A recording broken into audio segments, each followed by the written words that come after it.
Hello guys, मैं सांक आप सभी का स्वागत करता हूं अपने यूट्यूब चैनल सांक स्टडी सर्कल में। तो आज हमारा बहुपद का दूसरा वीडियो है, यानी ये हमारा पार्ट 2 वीडियो है, जिसमें हम एक थ्योरम के साथ साथ हम पूरा चैप्टर 2.1 का सोल्यूशन वीडियो हम करेंगे। तो वीडियो पसंद आया तो प्लीज़ लाइक करें, शेयर करें, नए तो प्लीज़ सब्सक्राइब करना बिल्कुल ना भूलें। और इसका अगर आपने पार्ट 1 नहीं देखा है, जिसमें हमने बहुपद का एक इंट्रोडक्शन वीडियो दिया है, जिसमें हमने बहुत सारी चीज़ें बहुपद के बारे में जानी है, सो इस वीडियो को देखने के लिए नीचे डिस्क्रिप्शन में लिंक है, या आप ऊपर आई बटन पर क्लिक करके आप क्या कर सकते हैं, उस क्वेश्चन को देख सकते हैं। यदि आपके कोई भी सवाल है तो नीचे डिस्क्रिप्शन में व्हाट्सएप नंबर दिया है, आप वहां जाके हमें कोई सवाल आप भेज के उसका उत्तर जान सकते हैं। चलिए, तो आज हम जानेंगे कि बहुपद के शून्य क्या ज्यामितीय अर्थ क्या होता है। हमने जाना था कि जिस मान को रखने पर बहुपद का जो मान है वो 0 आ जाता है, उसे हम उसका शून्य कहते हैं। उसका ज्यामितीय अर्थ क्या होता है, उसका ज्यामितीय पर कैसे हम दर्शाते हैं। चलिए, तो सबसे पहले हम बात करेंगे रैखिक बहुपद की। तो रैखिक बहुपद है, यहाँ पर देखिए दिया हुआ। चलिए, तो रैखिक बहुपद का जो रूप था वो इस रूप का होता था, जिसमें क्या था, एक जो चर राशि होती थी और एक क्या था, अचर राशि होती थी। चलिए, तो रैखिक बहुपद का रूप इसी प्रकार हो सकता है कि एक के जगह कोई और भी नंबर हो सकता है कि y बराबर x प्लस 5 भी दिया रहे, ये भी एक रैखिक बहुपद है। या हो सकता है z बराबर दे दे x प्लस 32, ये भी क्या है, एक रैखिक बहुपद है। तो हमने क्या किया, एक टेम्पररी के लिए हमने क्या किया, x प्लस 1 एक मान रखा है ताकि आप समझ सकें। चलिए, अब इसका अगर मान हम साइड में अगर निकालना चाहे तो हमने बताया था कि इसको क्या करना है, 0 के बराबर देखना है, x बराबर -1 आ जाएगा। तो एक चीज आपको याद रखना है कि रैखिक बहुपद का हमेशा एक ही हल होता है। क्या होता है, रैखिक बहुपद का हमेशा एक ही हल होता है। रैखिक बहुपद का एक हल होता है, एक के अलावा कोई और हल नहीं होता। क्योंकि अगर इसका मान -1 के अलावा कोई और संख्या रख सकते हैं ताकि इसका मान 0 आ जाए, आपका उत्तर होगा नहीं। क्योंकि एक ही -1 ही रखने पर 0, -1 प्लस 1, एक माइनस में एक प्लस में कट जाएगा तो 0 मान आएगा। इसके अलावा 2 रखे तो 2 1 3 मान 0 आया नहीं। अगर 4 रखे तो 4 1 5, अगर -5 है तो -5 प्लस 1 -4, लेकिन मान 0 नहीं आया। तो याद रखना है कि रैखिक बहुपद का जो मान होता है वो हमेशा एक ही होता है। चलिए, अब इसको क्या करते हैं, हम एक डब्बा बना लेते हैं। इसके बाद क्या करेंगे, कुछ मान को हम रख के क्या है यहाँ पर देखेंगे। चलिए, तो कम मिनिमम देखिए कहा जाता है कि कम से कम 2 मान या उससे आप क्या करें, ज्यादा लें। मिनिमम क्या है, आपको 2 मान कम से कम क्या करना पड़ेगा, लेना ही पड़ेगा। चलिए, अब कुछ मान रख के हम इसमें देखेंगे। सबसे पहले क्या है, स्टार्टिंग हम करते हैं 0 से। क्या करते हैं, x का मान रखते हैं, क्या 0 रखते हैं। x का मान जब 0 रखेंगे तो मान कितना हो जाएगा, 0 प्लस 1 1 हो जाएगा। अब x का मान हम रख देते हैं बउआ 1, कितना रखेंगे 1, तो 1 1 2 मान हो जाएगा। चलिए, एक और ले लेते हैं, एक और साइड में बनाते हैं, 3 ले लेते हैं, ज्यादा अच्छा रहेगा। 2 रखते हैं तो 2 1, अगर x का मान 2 रखते हैं तो y, तो इसका मान लेते हैं y बराबर ले लेते हैं, ठीक है, y के रूप में ले लेते हैं। यानी इसको मान लेते हैं हम क्या, y, तो y बराबर, तो y का मान कितना हो जाएगा, 2 1 3 हो जाएगा। यानी x का मान रखेंगे तो y का मान निकलेगा, अगर y का मान रखेंगे तो x का मान निकलेगा। चलिए, अब इसको क्या है, हम ज्यामितीय रूप देते हैं, यानी इसको क्या है, अब हम ग्राफ पर दर्शाएंगे इस प्रश्न को। चलिए, ग्राफ बगल में बना हुआ है। ग्राफ में क्या होते हैं, 2 अक्ष होते हैं, x अक्ष और y अक्ष। x अक्ष का एक सिरा x कहलाता है, दूसरा हिस्सा x डैश कहलाता है। y जो अक्ष होता है, इसका एक हिस्सा y अक्ष, दूसरा हिस्सा y डैश। प्रत्येक हिस्से जगह होता है, जिस बिंदु पर मिलते हैं उसको केंद्र कहते हैं। क्या कहते हैं, केंद्र कहते हैं। केंद्र का मान हमेशा क्या होता है, 0 होता है। और 0 क्या है, न तो धनात्मक संख्या है न तो ऋणात्मक संख्या है, आप जानते हैं। चलिए, पहला मान है हमारा 0,1, तो यानी इसको मान लेते हैं a, मान लेते हैं a है 0,1 निर्देशांक में, आप पढ़े थे क्लास 9 में भी। चलिए, दूसरा मान है 1,2, c है हमारा 2 3 है। पहला मान x का होता है, दूसरा y का होता है। हमेशा पहले x का मान लिखते हैं, दूसरा y का लिखते हैं। चलिए, तो पहले एक में देखते हैं, x बराबर 0 है और y बराबर 1 है, तो यहाँ पर मान होगा, ये हमारा हो गया बिंदु a। क्या हो गया, a, तो a का मान कितना है, 0,1 है।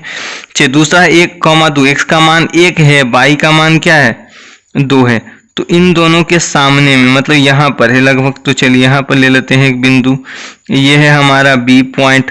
दूसरा हमारा 2,3 यानी 2 है, और ये क्या है, 3 है। 3 तो इसके सामने जस्ट मिला लेते हैं हम, 2,3। चलिए, यहाँ पर है।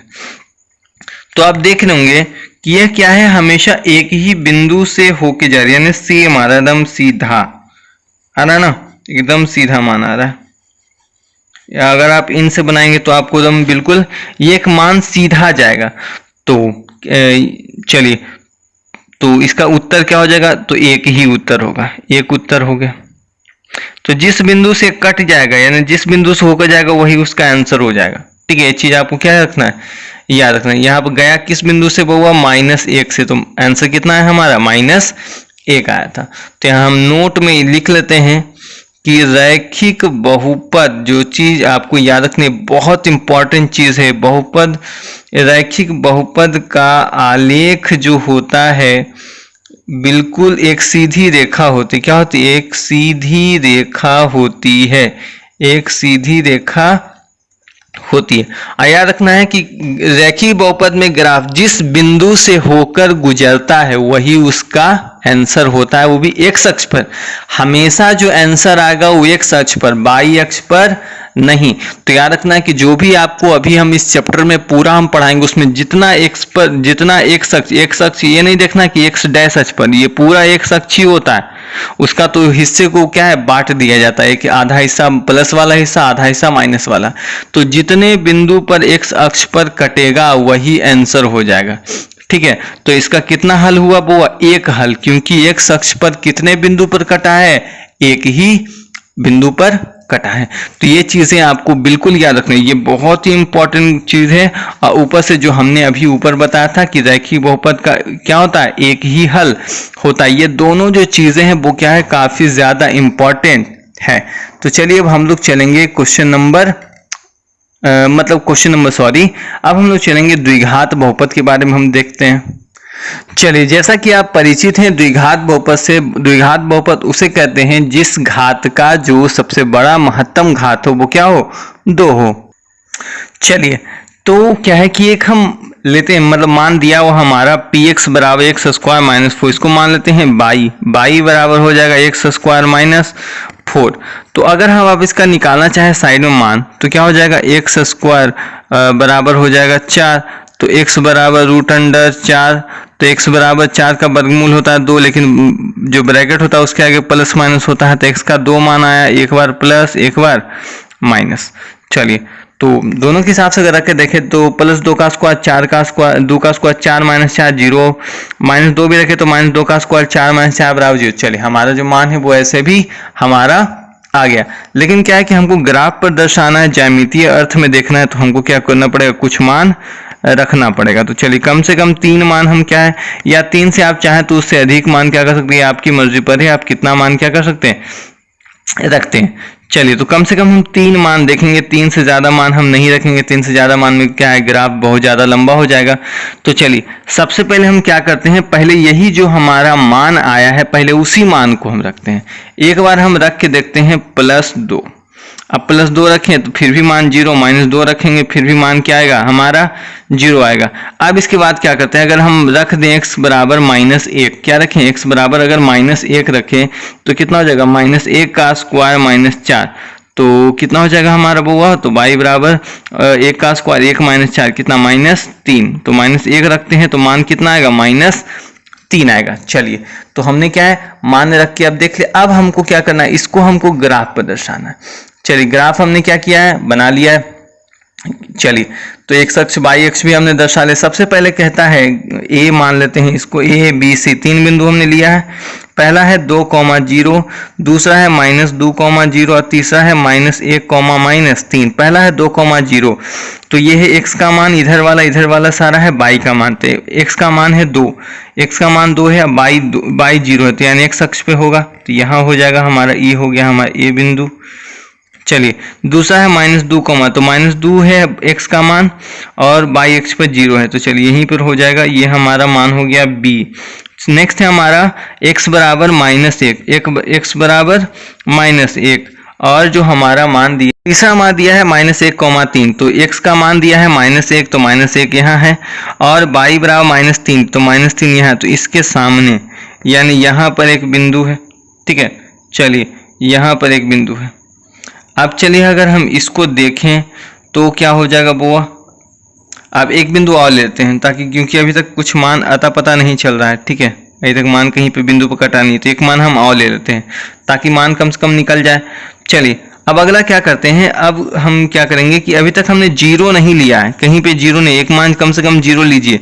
तो हम क्या करते हैं, x बराबर जीरो ले लेते हैं। तो जीरो का स्क्वायर -4, तो जीरो -4 बराबर कितना हो जाएगा बउआ, -4 हो जाएगा ना। तो यानी y बराबर -4, तो d बराबर ले लेते हैं 0, -4, तो x का मान 0, y बराबर -4। तो चलिए यहाँ पर अब हमारा क्या है कि चारों मान आ चुका है। अब इसको क्या करते हैं, हम मिलाते हैं।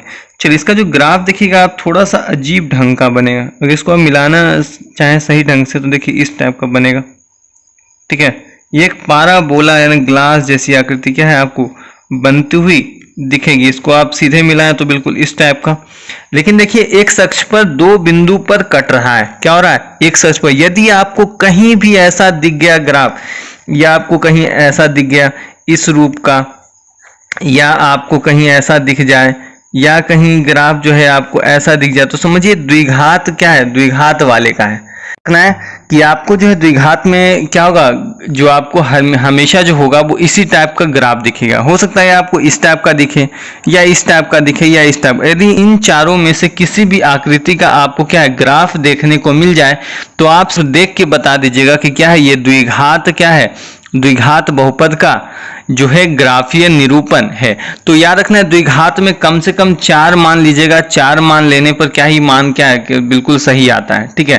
और हमने क्या है वहां देखा, तो वहां कम से कम 2 से 3 मान आपको क्या करना है, लेना है।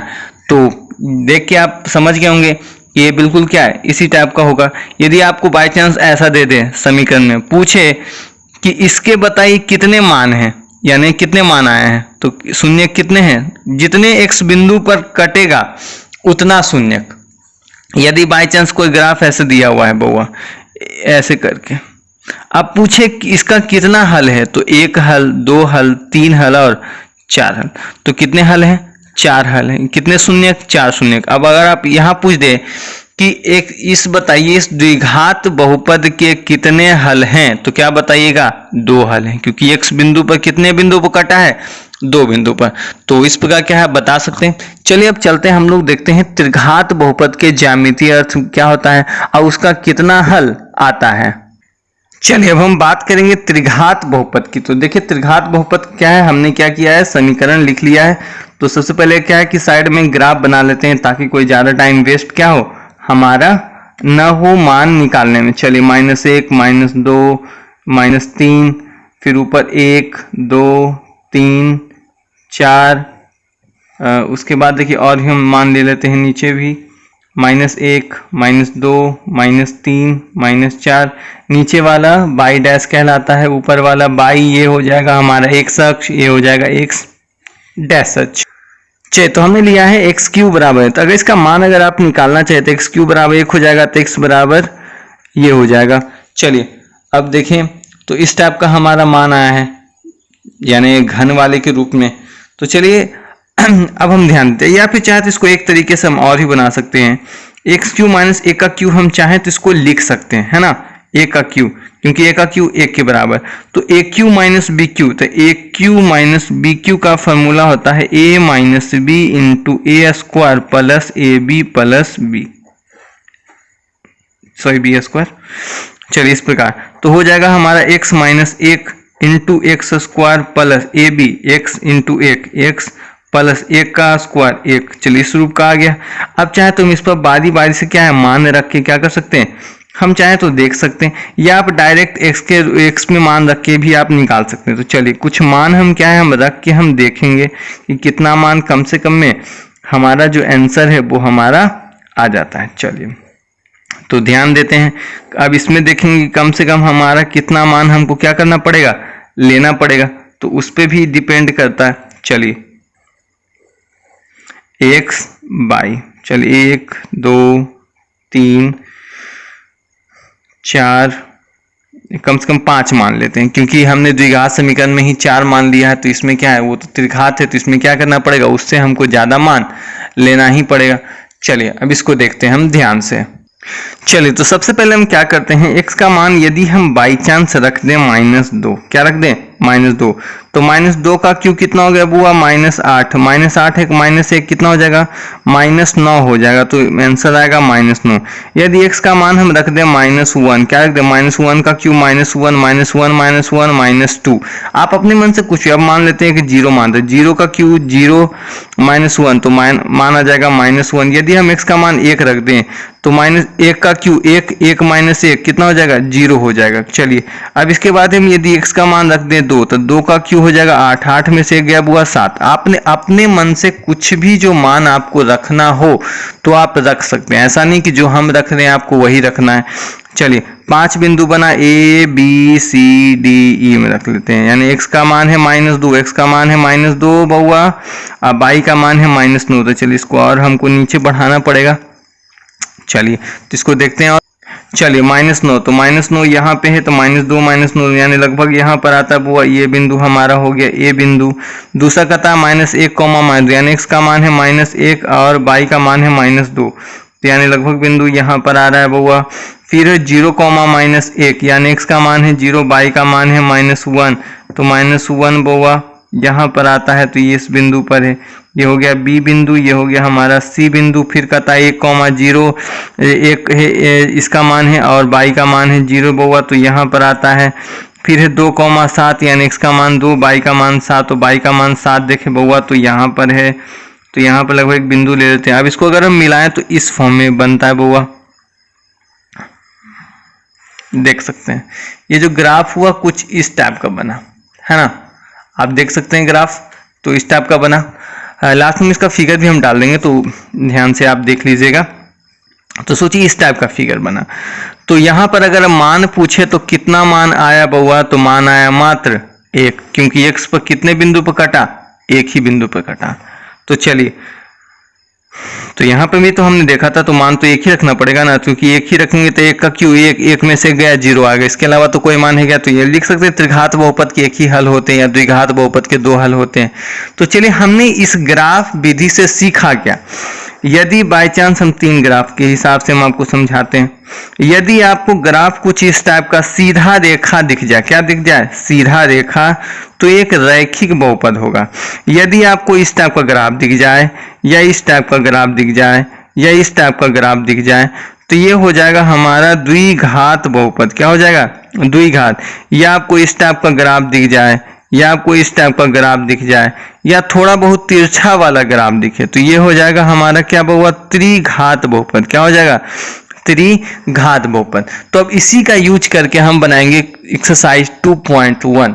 सो आप लोग बहुत अच्छे ढंग से समझ गए होंगे कि रैखिक बहुपद का एक ही हल होता है, द्विघात बहुपद के 2 हल होते हैं, त्रिघात बहुपद का क्या है? एक ही हल होता है। तो चलिए अब हम लोग स्टार्ट करते हैं चैप्टर 2.1 और बहुत इंपॉर्टेंट चैप्टर है, आप समझ जाएगा तो आपसे सभी कुछ क्या है? बन जाएगा। चलिए देखते हैं एक्सरसाइज 2.1। चलिए अब हम लोग क्या है कि एक्सरसाइज 2.1 का क्वेश्चन सॉल्यूशन करेंगे। बहुत ही सिंपल तरीके से हम लोग इसको हल करेंगे। जो अभी हमने जस्ट आपको जितना पढ़ा है बस उसी के तरीके से अपना कर हम पूरे क्वेश्चन को एक झटके में क्या करेंगे? सॉल्व कर लेंगे। चलिए क्या कहता है पहला प्रश्न कि नीचे दिए गए बहुपदों के आलोक को देखकर जांच कीजिए कि एक घातीय है, द्विघाती है या न तो एक घातीय है न ही द्विघात। देखिए सीधा बताया था तो हमने क्या बताया था? रैखिक है। क्या है? रैखिक है या एक घातीय है। क्या है? रैखिक या एक घातीय। देखिए इसका भी सीधा है तो ये क्या होगा? एक घातीय होगा। जहाँ पर क्या है सीधा समीकरण यानी सीधा बहुपद दिख जाए या इस टाइप का इस टाइप का इस टाइप का तो क्या था? रैखिक था। चलिए क्वेश्चन नंबर 3 देखें तो यहाँ पर क्या है? पाराबोला ग्लास जैसी आकृति। तो ग्लास जैसी आकृति हमने क्या बताया था? द्विघातीय। क्या बताया था? द्विघातीय। तो ये भी क्या हो जाएगा बउआ? ये भी हो जाएगा द्विघातीय। क्या हो जाएगा? द्विघातीय हो जाएगा। चलिए अब हम लोग देखते हैं कुछ इसी का क्वेश्चन नंबर 5। चलिए अब आपको इस टाइप का आकृति दिख गया, लेकिन इस टाइप की आकृति में क्या आपको कुछ अजीब सा दिख रहा है? यानी ये तो त्रिघातीय है, लेकिन प्रश्न में आपको कहता था कि सिर्फ आपको एक घातीय बताना या द्विघातीय, न तो एक घातीय न तो द्विघातीय। इसका क्या होगा? न तो एक घातीय है, न तो एक घातीय है, न ही द्विघातीय। क्या है? न ही द्विघातीय है ना। यहाँ देखें तो यहाँ भी x अक्ष पर कोई बिंदु नहीं कट रहा है, तो ये है न तो एक घातीय न तो एक घातीय न ही द्विघातीय। क्या होगा, न तो एक घातीय न ही द्विघातीय। चलिए अब देखते हैं इसी का क्वेश्चन नंबर अगर हम देखें यहाँ पर नीचे, तो यहाँ भी देखिए वही सेम चीज़ हमको यहाँ पर लिखना पड़ेगा। न तो एक घातीय है न तो एक घातीय न ही द्विघातीय। क्या है, न ही द्विघातीय है। चलिए यहाँ पे भी देखें तो ये भी क्या है, न ही एक घातीय है और न ही द्विघातीय। न ही एक घातीय है न ही द्विघातीय, क्योंकि हमको यहाँ पर क्वेश्चन में त्रिघातीय लिखने के लिए नहीं कहता है। तो चलिए अब हम लोग चलते हैं क्वेश्चन नंबर 2 में। चलिए क्वेश्चन नंबर 2 कहता है कि नीचे के चित्रों में y बराबर px दिया है, यानी y बराबर समीकरण एक दिया है। कहता है जहाँ px क्या है, एक बहुपद है, तो निम्नलिखित शून्यांक की संख्या ज्ञात करना है। शून्य की संख्या बताए थे, एक अक्ष पर जितने बिंदु पर कोई भी बहुपद क्या होगा, काटेगा, उसका उतना शून्य। यहाँ पर देखें तो एक अक्ष पर कितना बार काट रहा है, एक बार दो बार, दो ही बिंदु कट रहा है ना, तो शून्य की संख्या 2। इसका देखें तो एक बिंदु, 2 बार, 3 बार, तो कितना बार होगी, कितना हो जाएगा इसका शून्य, 3। चलिए नेक्स्ट देखें तो यहाँ पर कितना बिंदु पे एक सच तो ये पूरा होता है, तो एक ही बिंदु पर कट रहा है, तो इसका शून्य कितना हो जाएगा बउआ, 1 हो जाएगा। इसके देखें तो एक सच पर कितना बिंदु पर कट रहा है, एक ही बिंदु पर, तो शून्य कितना हो जाएगा, 1 हो जाएगा। चलिए यहाँ देखें तो एक सच पर कितना बिंदु पर कट रहा है, एक बिंदु पर, 2 बिंदु पर, तो शून्य की संख्या कितनी हो जाएगी, 2। यहाँ देखें तो एक सच पर कितना बिंदु पर कट रहा है बउआ, इधर तो है नहीं, एक सच पर एक ही बिंदु पर कट रहा है, तो शून्य की संख्या 1। देखिए बताया था ना, बहुत ही सिंपल तरीके से आप क्या है क्वेश्चन पूरा ये चैप्टर ही सॉल्यूशन क्या है कर लेंगे। चलिए अब हम लोग चलते हैं क्वेश्चन नंबर 3 में। चलिए क्वेश्चन नंबर 3 कहता है निम्नलिखित चित्रों में y बराबर px के आलेख में दिए गए हैं, जहां px एक बहुपद, प्रत्येक शून्य की संख्या। चलिए एक रैखिक बहुपद, रैखिक बहुपद में शून्य की संख्या क्या होती है, 1 होती है। एक ही बिंदु पर कट भी रहा है ना, तो क्या हो जाएगा, शून्य की संख्या 1 हो जाएगी। चलिए नेक्स्ट है, यहाँ पे दिया है पाराबोला जैसी आकृति दिख रही है, कितने जगह कट रहा है बउआ, 2 बिंदु पर, तो शून्य की संख्या 2 हो जाएगी। चलिए चलते हैं इसी क्वेश्चन नंबर 3 में। चलिए अब हम लोग चलेंगे क्वेश्चन नंबर 3 देखें तो कितने बिंदु पर एक अक्ष पर कट रहा है, 1 बिंदु पर, 2 बिंदु पर, 3 बिंदु पर, 4 बिंदु पर, तो शून्य की संख्या कितनी, 4। यहाँ देखें तो क्या कोई एक अक्ष पर कट रहा है, एक अक्ष पर किसी ने छुआ भी नहीं, तो शून्य की संख्या कितनी हो जाएगी बउआ, 0। यही क्या है क्वेश्चन नंबर 3 का सॉल्यूशन है। इस प्रकार हमारा जो क्या है क्वेश्चन चैप्टर नंबर 2.1 पूरा क्या हो गया, खत्म हो गया। हमने क्या है कुछ थ्योरम के साथ साथ इसको किया है। तो चलिए आज के लिए इतना ही, मिलते हैं नेक्स्ट वीडियो में, तब तक के लिए धन्यवाद। और हाँ, वीडियो पसंद आया तो प्लीज़ लाइक करें, शेयर करें और वीडियो को उन तक पहुँचाएँ जिनको इस वीडियो की ज़रूरत है। तो आज के लिए इतना ही, तब तक के लिए